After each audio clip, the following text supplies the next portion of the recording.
All right, let's talk about Elon Musk. He just dropped some predictions about the next 20 years that are so out there they sound like they're ripped straight from a sci-fi script.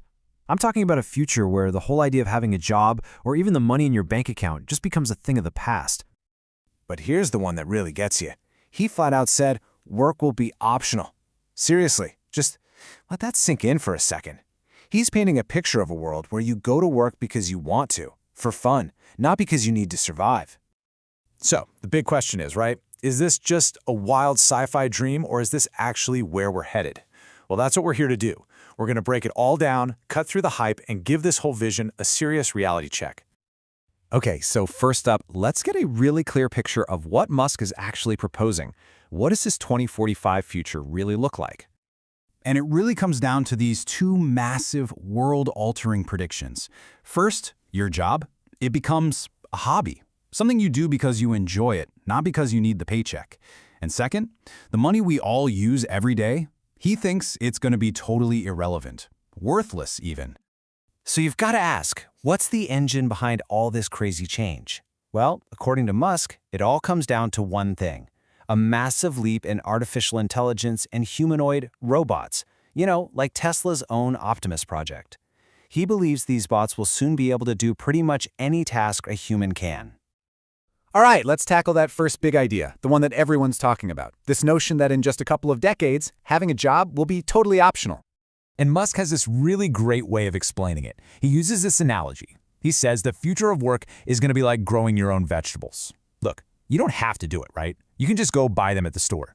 But you might do it anyway, just for the fun of it, for the satisfaction. And that's what he thinks work is going to become. Now, I know this sounds like something out of Star Trek, but there's actually some pretty serious data that suggests Musk might be onto something here. Check this out. A huge study from Oxford University estimated that a staggering 47%, that's almost half of all jobs in the US, are at high risk of being automated in the coming years. But hold on, because that's not the whole story. Not even close. You have to look at the bigger picture. The World Economic Forum dug into this and found that, while automation might disrupt about 85 million jobs, it's also expected to create 97 million new jobs. So, you do the math, that's actually a net gain of 12 million jobs. It's a massive transformation, not a complete wipeout. And let's be real for a minute about what AI can and, can't do. For all its power, AI is still pretty terrible at this stuff that makes us, human. We're talking about real empathy, complex moral judgments, and that spark of genuine creativity.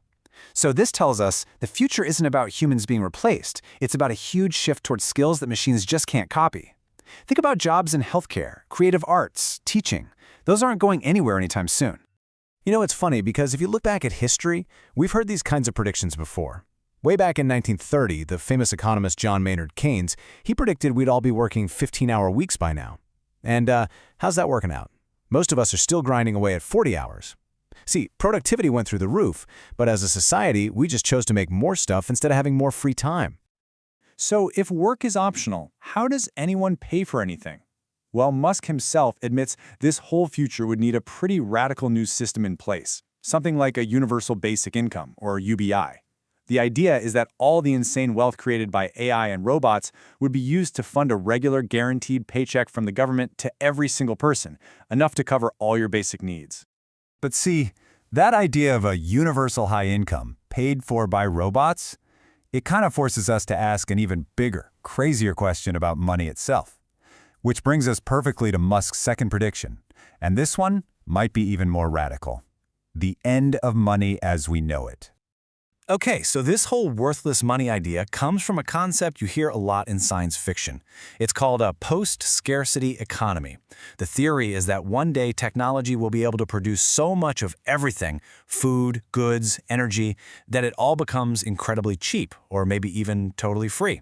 And hey, if everything is free, why do you need money? So, are the world's governments getting ready for this moneyless future? No way. In fact, they're doing the complete opposite. Get this, institutions that represent 98% of the entire global economy are actively working on their own central bank digital currencies. They're not getting rid of money, they're doubling down and creating a new, super efficient digital version of it. Okay, but what about crypto, right? Couldn't that replace regular money? Well, if you look at the numbers, we are not even close. Let's just run through this. First off, ownership. In the US, only about 14% of adults even own any. That's not exactly a revolution, it's more of a niche investment. And that brings us to how people see it. Most view it as a high-risk gamble, not something you'd trust your life savings to.